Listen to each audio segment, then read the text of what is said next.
Señoras y señores, aquí comienza Minuto 1 en la pantalla de C5N. Cada vez más la realidad.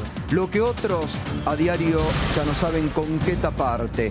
Lo que otros a diario te ocultan. Aquí la realidad cotidiana te la mostramos. Hoy, Minuto 1 comienza como el viernes con esta alerta.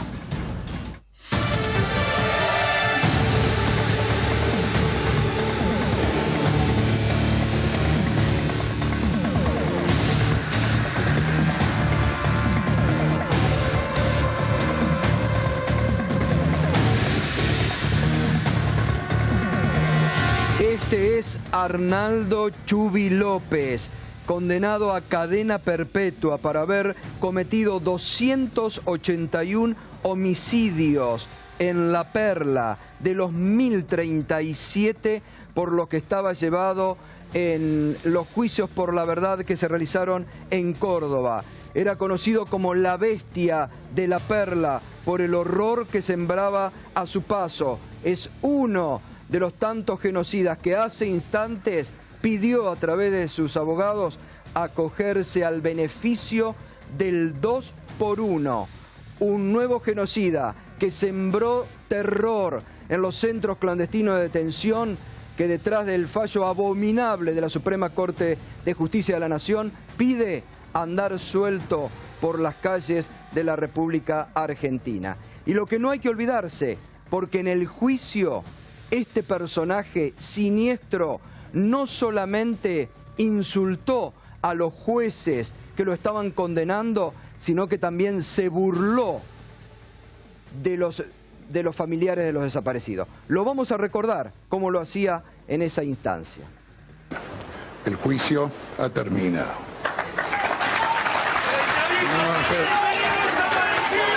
Inmediatamente, se tiene inmediatamente. Se tiene inmediatamente. Sácalo inmediatamente. Sácalo inmediatamente. Sácalo inmediatamente.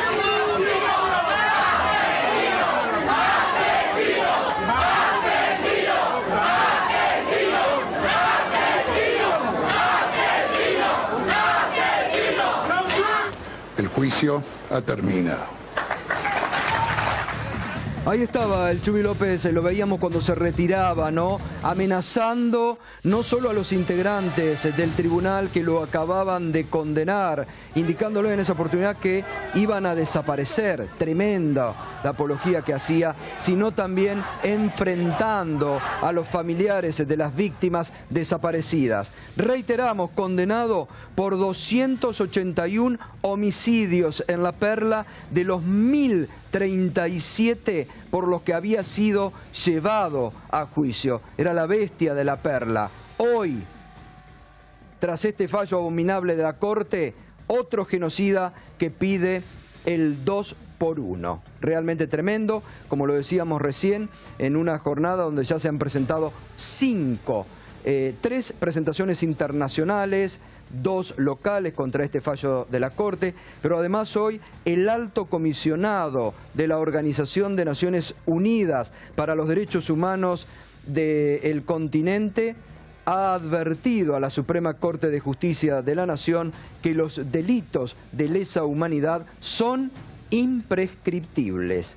Desde el mundo, desde los organismos, comienzan también otra vez a posar su mirada sobre la Argentina después de este abominable fallo de 3 de los integrantes de la Corte, que no hay que olvidar y que hay que tener bien presente: de Elena Hayton de Nolasco, de Rosati, de Horacio Rosati y de Rosenkrantz, que fue uno de los nuevos integrantes, 2 de ellos de los nuevos integrantes. Mientras se está preparando la marcha del próximo miércoles, convocada por los organismos defensores de los derechos humanos a las 18 en Plaza de Mayo, donde indudablemente, allí está una de las convocatorias: señores jueces, nunca más ningún genocida suelto. Y esta noche hagamos fuerza y acompáñenos con el hashtag Los Genocidas en la Cárcel, que es el hashtag que esta noche hagámoslo sonar fuerte y que tenga también repercusión a nivel del mundo entero. Y fíjese cómo esto ha sido tomado por la población. Lo decíamos, que el gobierno mismo se tiene que haber dado cuenta de lo mal que había caído en el seno de la sociedad. El 88% de los consultados durante este fin de semana está en desacuerdo. La fuente es la consultora de imagen y gestión política, que realizó un muestreo este fin de semana. El 4% no sabe y no contesta, y solo un 8% está a favor. Pero es tremenda el rechazo que ha generado en la sociedad. 88% en contra del fallo de la Corte del 2x1. Y el 64%, atención con este dato, el 64% cree que la Corte no tomó la decisión de manera independiente. Muchos sostienen, recién lo decíamos, que forma parte de un clima de época, alentado tal vez desde el gobierno, que la primera reacción del secretario de Derechos Humanos la semana pasada fue apoyar este fallo de la Corte, pero seguramente cuando las encuestas llegaban a las oficinas del gobierno, el sábado fue el propio jefe de gabinete, Marcos Peña, uno de los primeros funcionarios en salir a cuestionar duramente, a indicar que el fallo abría el camino nuevamente a la impunidad en la República Argentina. Y hoy, esta mañana en la radio estábamos hablando, porque digo, es momento también para recordar, porque los argentinos por allí nos olvidamos fácilmente de los hechos atroces que han ocurrido en esta Argentina. Sara Osatinsky, que en la actualidad tiene 82 años, fue una de las pocas sobrevivientes de la ESMA. Y ella, mientras estaba detenida, desaparecida en la ESMA, atendió 14 partos, en la mayoría de los cuales participó el obstetra Magnaco, que el viernes fue otro de los que pidió justamente acogerse a los beneficios del 2x1. Hoy hablábamos con Sara Osatinsky, que no podía, ella vive en la actualidad en Suiza, después que quedó liberada, se exilió en Suiza y nunca más volvió a la Argentina, brindó en su momento testimonio muy importante en el juicio a las juntas, brindó testimonio el año pasado también en el juicio por Grafiña ante la justicia, y tiene un recuerdo impresionante de lo que le tocó vivir en la ESMA y de los partos que atendió. Había dos amigas, que decían de que cuando ya estemos mejor y nos van a permitir quedarnos con los chicos, ¿ah? Pero eso no se dio, era una cosa que yo no podía decirles, no les van a dar nunca. Estaba con ellas, con las madres, era muy importante para mí, claro, porque yo perdí mis hijos, porque yo perdí mi marido y todo esto, que es lo que pasó en la ESMA, sí, y en todos lados. Era emocionante, tan emocionante era. En el momento del parto, lo primero que él dijo, en el momento en que salía: por favor, déjenmelo un rato sobre mi pecho, no se lo lleven inmediatamente, déjenme que lo sienta, que sienta mi hijo, que sienta todo esto. Fue una cosa, yo no sé si puedo. Ha pasado muchos años, tengo todos los recuerdos, claro, todos los recuerdos de lo que pasó con los niños en la ESMA.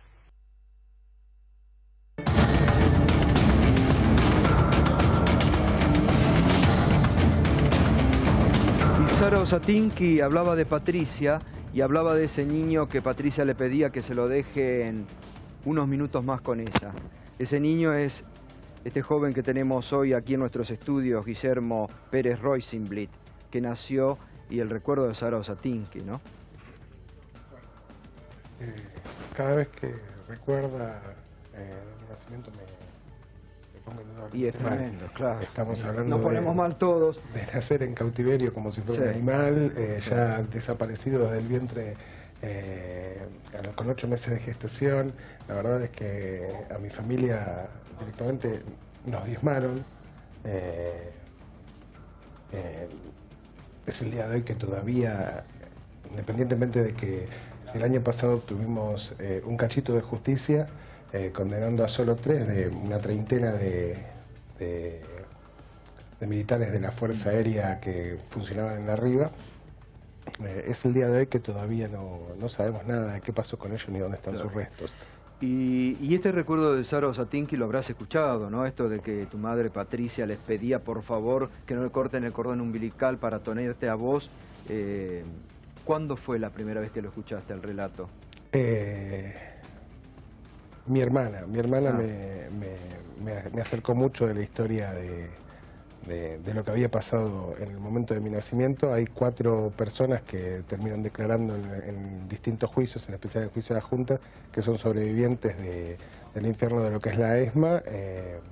Sara, Munugactis, Miriam Lewin misma. Miriam, sí. Y la verdad es que siempre es fuerte. No hay manera de que uno no se estremezca con esto, porque estamos hablando de el miedo que debe haber tenido mi mamá, lo desamparada que debe haberse sentido, y del otro lado tenemos a un animal que lo único que hacía era quitarnos,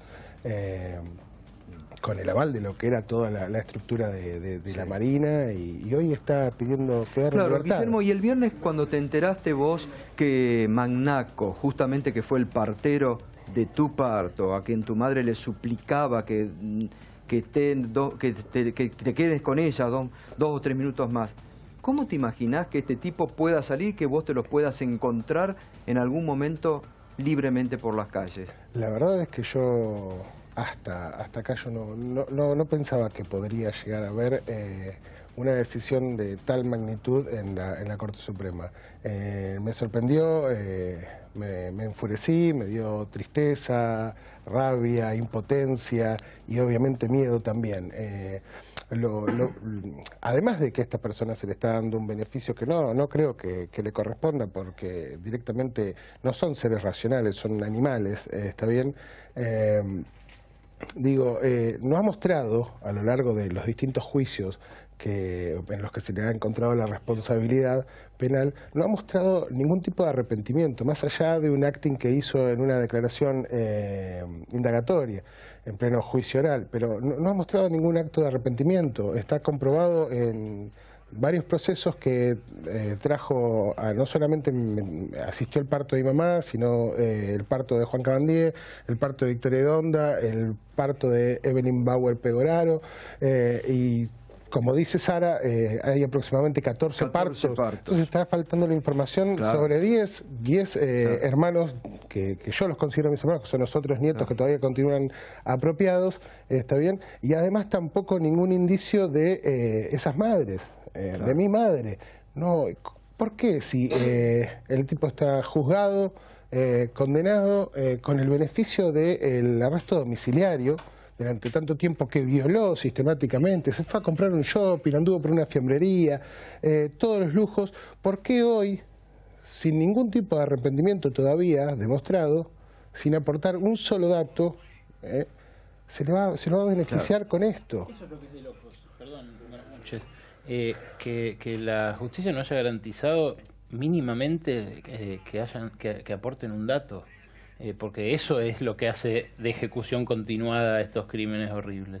Y que frente a eso él pueda tener la garantía que no le dio ninguno de ellos a ninguna de las víctimas, ¿no? No, yo no estoy en contra de que tenga las garantías que le corresponden, que están en la Constitución, un juicio justo, derecho a una defensa, en la presunción de inocencia, una incluso reducción de pena. Claro, yo no estoy en contra de eso, lo que sí... No, eso es lo que corresponde. Claro, es lo que corresponde. No estemos ni a favor ni en contra de lo que es lo que no tuvo mi familia, es lo que no tuvo ninguno de los 30.000 desaparecidos, es lo que no tuve yo, ¿está bien? Entonces, no estoy en contra de eso, porque yo no soy un animal como son este tipo de personas, pero lo que yo creo es que esta gente disfruta con permanecer en silencio. Me parece que hay cierto placer en no decir, no aportar ningún dato. No creo que haya un pacto de silencio. O si lo hay, me parece que no es el eje fundamental. Esta gente sigue disfrutando el que nosotros no podamos encontrar a nuestros desaparecidos, a nuestros familiares. Guillermo, ahora vamos a seguir, ¿nos permitís? Y vamos a seguir también, está Eduardo Barcesat, está Iván Petrella, está Gabriela Cerruti, es el tema de estos días.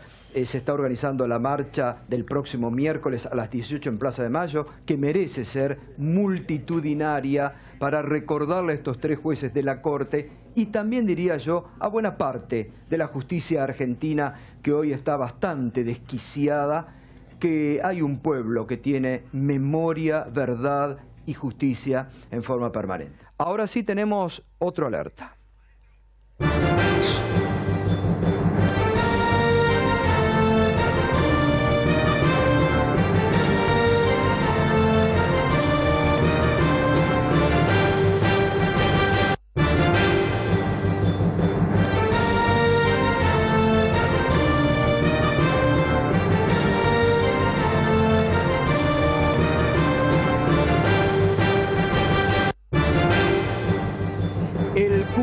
Von Bernich, que asistía en los centros clandestinos de detención de la provincia de Buenos Aires, ladero del jefe de la policía del régimen militar Camps, también pidió el beneficio del 2 por 1.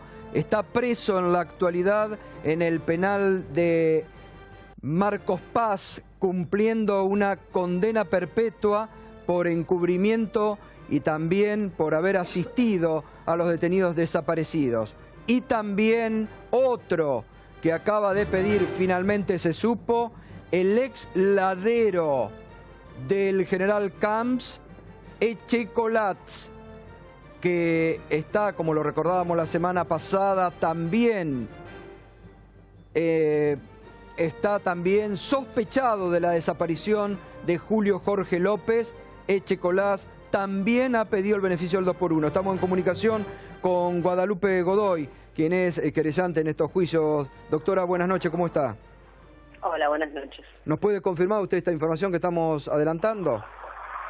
Sí, estamos teniendo conocimiento indirecto mediante las averiguaciones en tribunales o las conversaciones con fiscales y demás, porque hasta ahora no nos han notificado de la formación de estos incidentes, pero ya sabemos que ambos pidieron el beneficio, también otros que habían tenido condenas, bueno, por penas menores.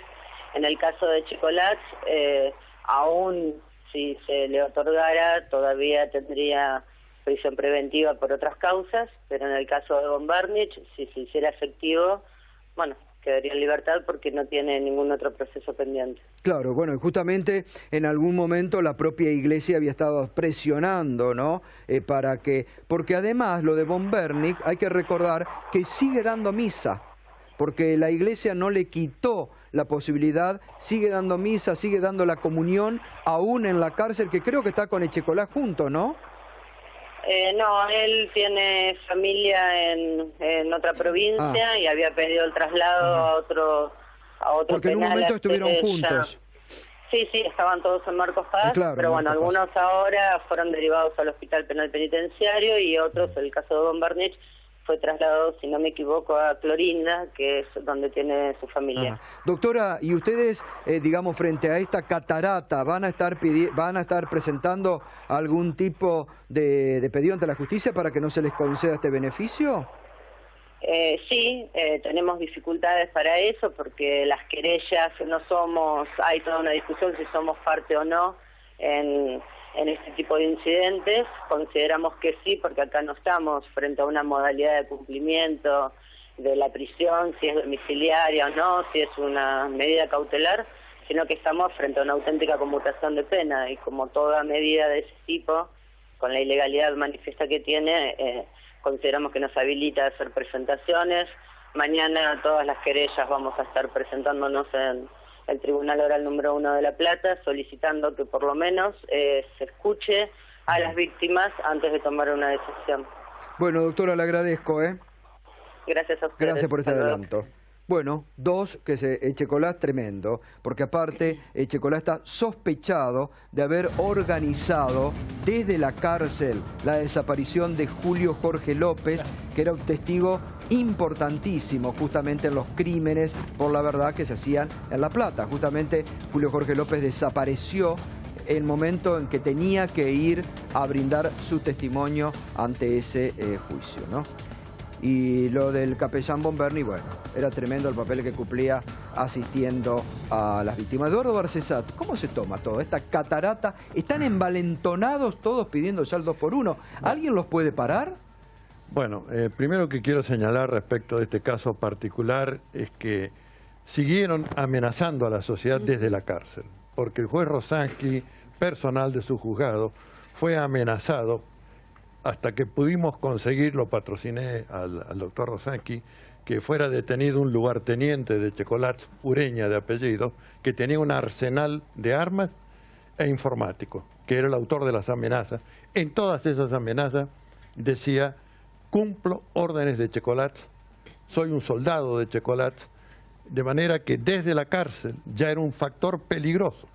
Quisiera que la opinión pública sepa qué va a hacer este peligroso animal suelto en su domicilio y secundado. Pero además está sospechado de haber hecho desaparecer a Julio Jorge López. Bueno, por eso es que infructuosamente, pero le hemos venido pidiendo insistentemente que en la causa donde se investiga a este señor Ureña, lugarteniente declarado de Echecolás, se investigara también qué responsabilidad concreta tenía Echecolás en la desaparición de Julio López, porque evidentemente la sintonía entre el modo de obrar y las amenazas es un paralelismo y debió haberse investigado.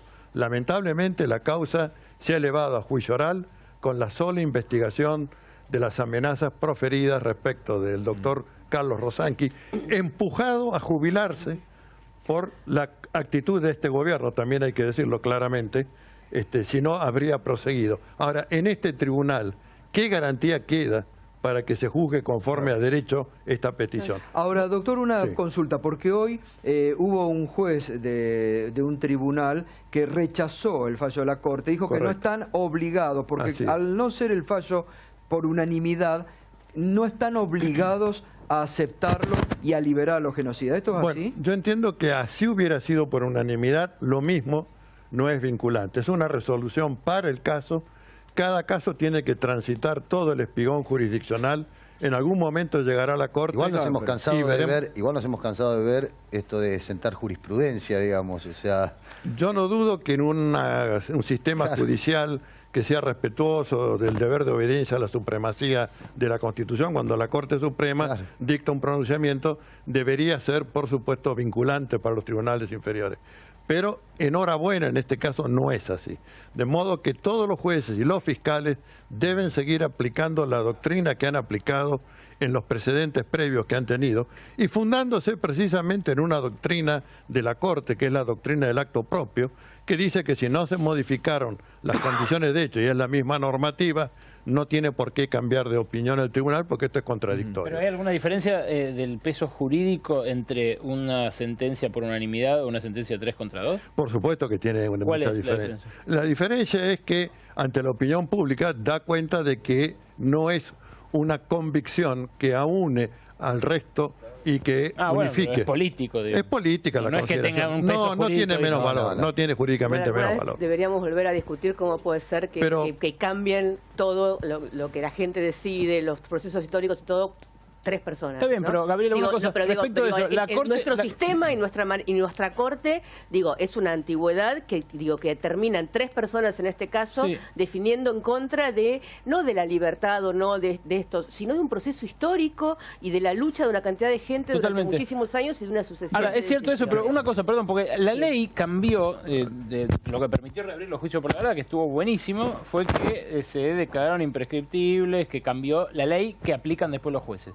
Ahora, nada cambió en la ley como para establecer que los beneficios de reducción de pena no se puedan aplicar a los delitos de lesa humanidad. Y de eso se agarran los votos de Hayton, de Rosati y de Rosenkrantz. ¿No se podría haber cambiado eso o no se podría ahora intentar cambiar para que no queden las... Precisamente hay un proyecto de ley del oficialismo, de Cambiemos, de Federico Pinedo y el bloque de oficialista, para hacer lo más restrictivo posible esta aplicación de la ley. O sea, que sacar una ley, porque en el fondo también lo que dicen los jueces, acá no hay ley, no se legisló al respecto. Ahora lo que hay que hacer es legislar al respecto. Precisamente se toma la iniciativa ahora desde el gobierno. Pero se puede hacer. Y quiero... Perdón, Guillermo. Guillermo, déjame terminar dos cositas. Por el otro lado, yo como mi primera intervención quería resaltar precisamente tus palabras y precisamente lo que escuchamos antes. Porque vos sos la memoria viviente que no podemos dejar de mirar nunca en nuestra democracia, porque vos nos recordás siempre con tu presencia y con tus palabras de dónde venimos y a dónde nunca más queremos volver. O sea, quería empezar con eso. Me metí en la conversación, pero quería que mis primeras palabras fueran eso, porque realmente me parece que es fundamental. Ahora, yo quiero resaltar que el gobierno está plenamente comprometida con la política de derechos humanos, que es una política de Estado que inaugura Raúl Alfonsín y que nosotros llevamos a cabo. Estamos plenamente comprometidos con la idea de memoria, justicia, verdad. Los juicios siguen, el gobierno, el Estado sigue siendo querellante en muchos de los juicios. Estamos digitalizando los registros provinciales, más de 2 millones de partidas de nacimiento para que sea más fácil y más transparente la búsqueda de nietos y de hijos desaparecidos. Hemos trabajado con la Iglesia y con el gobierno de Estados Unidos para que ellos declasifiquen más información clasificada para poder tener más verdad. Estamos plenamente comprometidos con la política de derechos humanos. Es una política de Estado que nadie puede dar marcha atrás. Iván, te voy a decir una cosa, digo, yo hasta puedo aceptar lo que vos pensás personalmente. Compartí muchos años con vos en la legislatura y sé que muchas veces en estos temas has tenido este tipo de posturas. Yo lo que te digo es, el gran responsable del 2x1, el autor del 2x1 es Mauricio Macri. Porque Mauricio Macri necesita este tipo, así como el gobierno kirchnerista durante los 12 años, para llevar adelante una política que tenía que ver con aquello que por lo cual habían luchado los desaparecidos, tuvo si querés, su bagaje simbólico en la lucha por los derechos humanos. Este gobierno, para llevar adelante la política que llevaron adelante a los genocidas, que llevaron adelante el gobierno militar y sus baluartes económicos como los socios de Mauricio Macri se enriqueció y su familia se enriqueció mientras él nacía en la ESMA. Entonces no pueden hoy, con la misma cara, decir que él es el símbolo de esta Argentina que hay que recordar, cuando nuestro presidente se enriqueció mientras él nacía en la ESMA. El 2x1 lo apoyaron, entre otros, Zaffaroni. El 2x1 es un invento de juristas y es, desde siempre, lo dijo Marcos Peña primero, después lo dijo Garabano, nosotros estuvimos siempre en contra del 2x1, nos parece que es una ley que promueve la impunidad, que es malo siempre y es peor todavía, muchísimo peor, en casos como este, de crímenes de lesa humanidad. Y de ninguna manera te voy a aceptar que me pongas a mí en el lugar, como lo estás haciendo, de un partido político que aparentemente, según vos, apoya a los genocidas. Es un disparate. Mauricio Macri no solo apoyó a los genocidas, fue socio de los genocidas. Es un disparate. Él y cuando su padre, si hay alguien que en este país fue socio de los genocidas, hablábamos de un clima de época. Sin ninguna duda. Cuando antes hablábamos de clima de época, yo me pregunto si como clima de época queremos decir que hoy el gasto social versus PBI es el más alto desde 1980. Me pregunto si por clima de época estamos hablando del hecho que por primera vez en 6 años aparentemente empezó a bajar la pobreza. Por primera vez en 6 años, porque desde 2011 sube la pobreza en Argentina. Me pregunto si por clima de época estamos hablando que hoy las licitaciones son abiertas, públicas y transparentes a tal punto que la licitación este año por las computadoras de Conectar Igualdad pasaron de hace 2 años que salieron $400 por computadora. Este año, con la inflación que tuvimos, porque reconocemos la inflación porque la medimos, salieron $210 por computadora. ¿Dónde fue esa plata?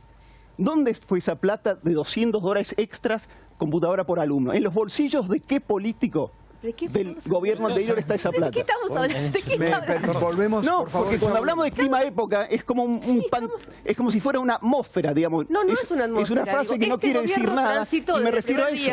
Porque se está haciendo un trabajo enorme y los derechos humanos desde también el primer día la demolición de la política de derechos humanos. Es no mentira solo eso, quitando Gaby, no es recursos cierto. a las áreas en las cuales se trabaja, sino discutiendo el número de desaparecidos, discutiendo la legitimidad de los organismos de derechos humanos. No es cierto. Este gobierno avanzó para tratar de demoler la política de derechos humanos porque lo que estaba buscando era esto. Así como el menemismo necesitó la política de la reconciliación, y yo me acuerdo y veo la cara de Astiz, digo, hace 20 años yo entrevisté a Alfredo Astiz en un momento muy particular y muy parecido a este. Menem me había dicho la gran reconciliación nacional para tapar su política económica y quería demoler la ESMA. Por eso lo buscamos a Astiz para que quedara claro, y por eso digo, de nuevo, tenemos que hacer que quede claro el horror, para que se den cuenta de lo que están haciendo. Sí, me permite que quiere Barcesar.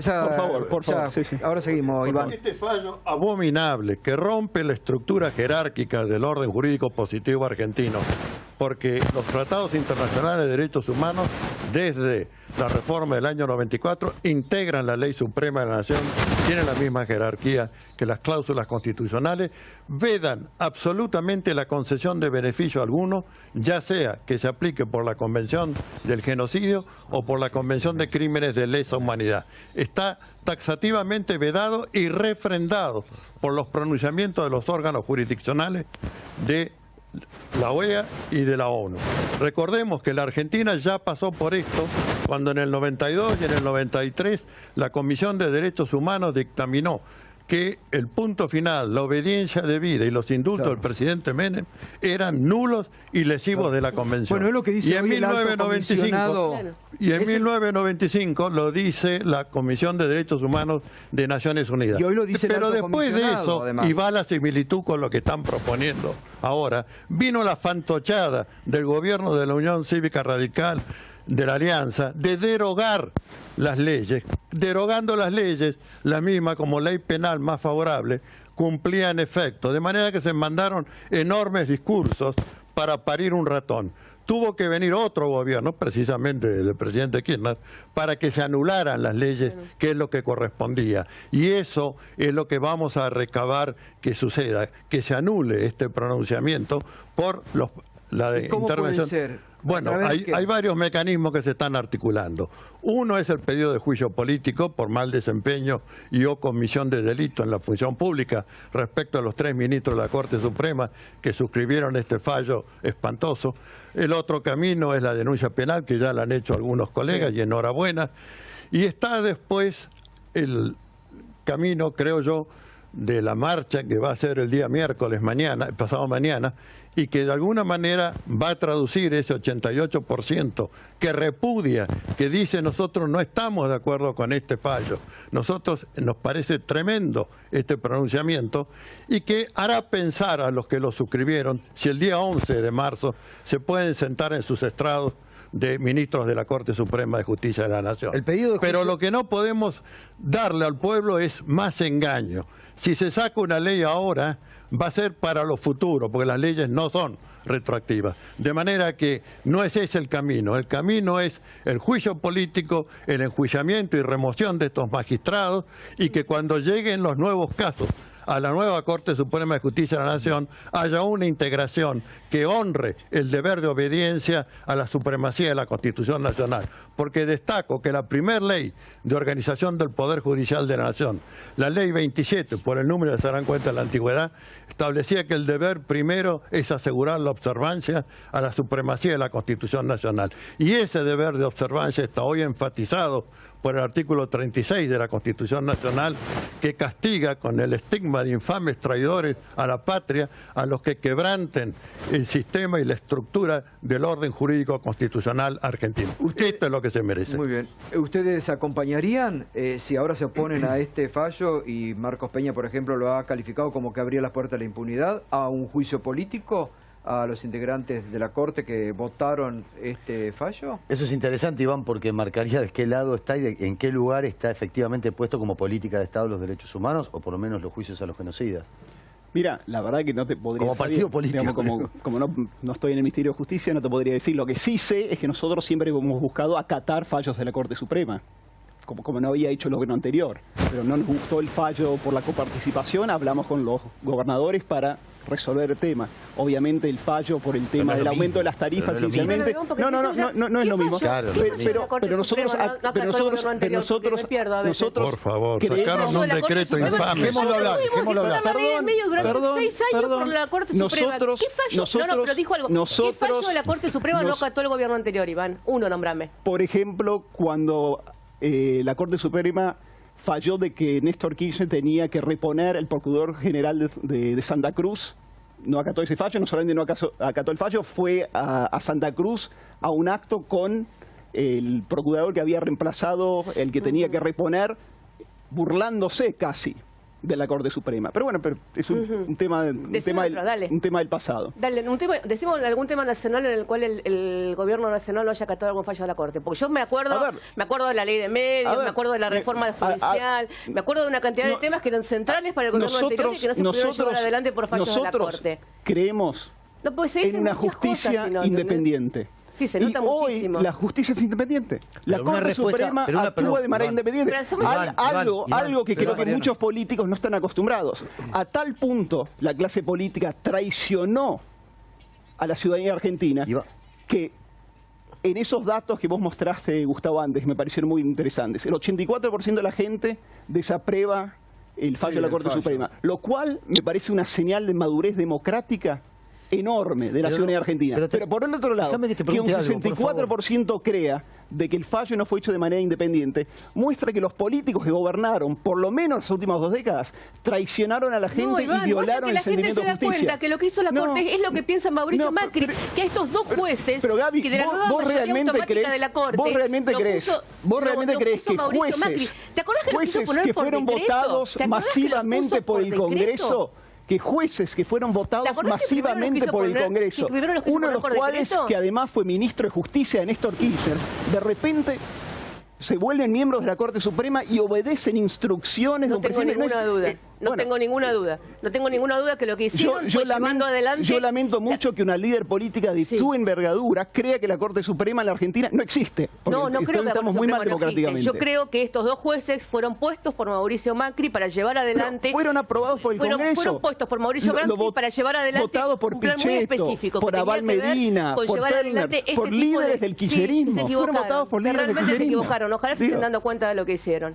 ¿Me permiten, Guillermo? A mí me gustaría, ya que tenemos una justicia hoy independiente y pulcra... O por lo menos trabajamos hacia eso, pero queremos que la Corte Suprema sea independiente. Y disculpa la interrupción, sí. Yo no te interrumpí. Decía, a mí me gustaría que la verdad que tenemos una justicia independiente y pulcra, en la conformación hoy de la Corte Suprema. Yo le invito a que vaya hasta la casa de mi abuela, que tiene casi 98 años y que pasó casi 40 años tratando de encontrar justicia, para que le explique a mi abuela por qué el obstetra que atendió el parto de su hija, dentro de poco, gracias a este fallo, puede estar en libertad. Sí, a mí en lo personal me parece aberrante el fallo. También estoy en desacuerdo con el fallo, como está en desacuerdo el gobierno, como lo han expresado varios integrantes muy importantes del gobierno en los últimos días. Estoy en desacuerdo con el fallo. No puedo evaluar si el fallo jurídicamente está acertado o no, porque los fallos se tienen que basar en cierta jurisdicción. Ahí no tengo idea. Pero moralmente me genera un rechazo enorme. Pero también parece interesante lo que planteó Barcesat, porque el juicio político es lo que da una respuesta de la clase política, justamente. La clase política no puede estar reclamando o metiéndose en un fallo de la Corte Suprema, pero sí puede dar una respuesta política, y una respuesta política es un juicio político. Entonces, eso pondría las cosas en el lugar que corresponde, para el gobierno, para la oposición, cada uno blanco sobre negro. ¿Quién está de un lado y quién piensa de una manera y quién piensa de otra? ¿No te parece razonable lo que te digo? A mí me indica, es un tema jurídico. A mí en particular, no es jurídico, es político. Me indicaría justamente que la temática de los derechos humanos para este gobierno es un pilar fundamental. Realmente, yo me siento sumamente agraviado, está bien, con lo que están haciendo. Con la cantidad de asesinos. Con lo que estamos haciendo. Con lo que están haciendo, no te incluí. Dije, no, pero ¿a qué te referís? Lo que están haciendo los miembros de la Corte. Ah, la Corte. Okay, no te quise incluir. No, está bien, la Corte. Cuando pensé que hablabas del gobierno, hablabas del Ejecutivo. Hablando de la Corte. Yo estoy hablando solamente de lo que es la Corte Suprema. Sí. Nada, Está bien. Está bien. Me permiten, acá me estaban informando colegas de Bahía Blanca también en la tarde de hoy, el juez, por ejemplo, Walter Dópez da Silva, otorgó el arresto domiciliario al represor Osvaldo Pallero, invocando el fallo Muiña de la Suprema Corte de Justicia de la Nación. Digo, esto se desencadena... Yo creo que hay que tener... Porque habrá jueces que van a rechazar, pero habrá jueces que están a favor de los represores y que van a aprovechar. Están los fiscales, los querellantes, veremos, pero debemos tener en cuenta, creo que hay que refrescar, que la desaparición forzada masiva de personas es el crimen más horrendo de la historia social. ¿Por qué? Porque además de la muerte masiva, incluye el secuestro del cuerpo, la aplicación sistemática de la tortura, la muerte seguramente, la desaparición de los restos, quitarle la información a la opinión pública y a la justicia. Y eso se prosigue hasta hoy, porque no ha habido aportación de ningún dato, no ha habido ninguna mención, ninguna palabra sobre lo que hicieron. Todo esto refería que el crimen de la desaparición forzada masiva de personas es el crimen más horroroso que registra la historia social, que debemos tener en cuenta que implica el secuestro del cuerpo, la reclusión en centros clandestinos, la tortura, la desinformación a los familiares y a la justicia, desinformación que se prosigue hasta hoy día. Es decir, no ha habido ninguna aportación de verdad, no ha habido ningún arrepentimiento. La muerte, por lo menos, tiene el dato cierto de la muerte y permite elaborar el duelo.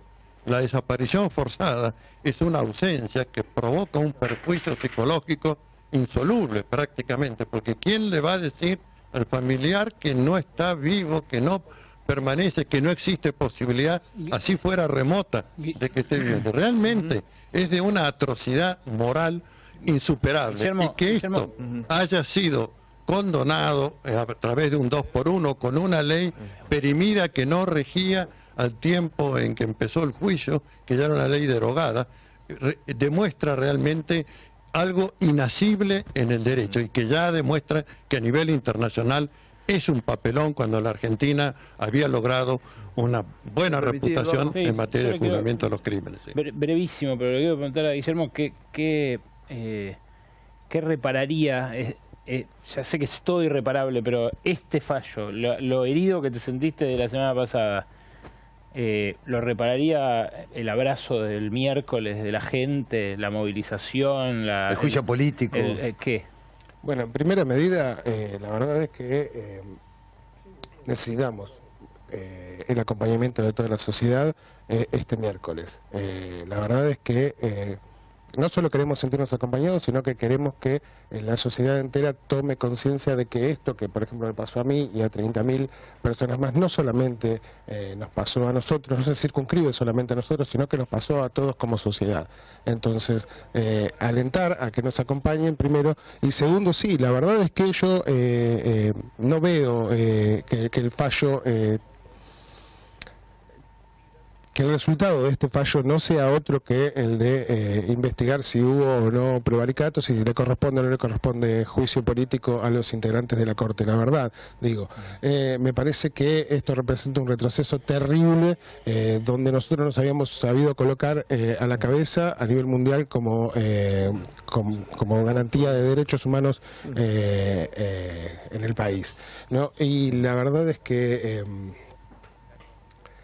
Me cuesta hablar del tema porque en lo primero que pienso es en todo lo que nos están faltando, en el silencio tan grande que está llevando adelante esta gente que no aporta nada, y como bien decía acá él, nosotros como familia, o incluso las familias de los 30.000 desaparecidos, constantemente desde el momento en que fue el secuestro hasta la actualidad estamos duelando a cada uno de nuestros familiares y no vemos que muestren ningún tipo de arrepentimiento.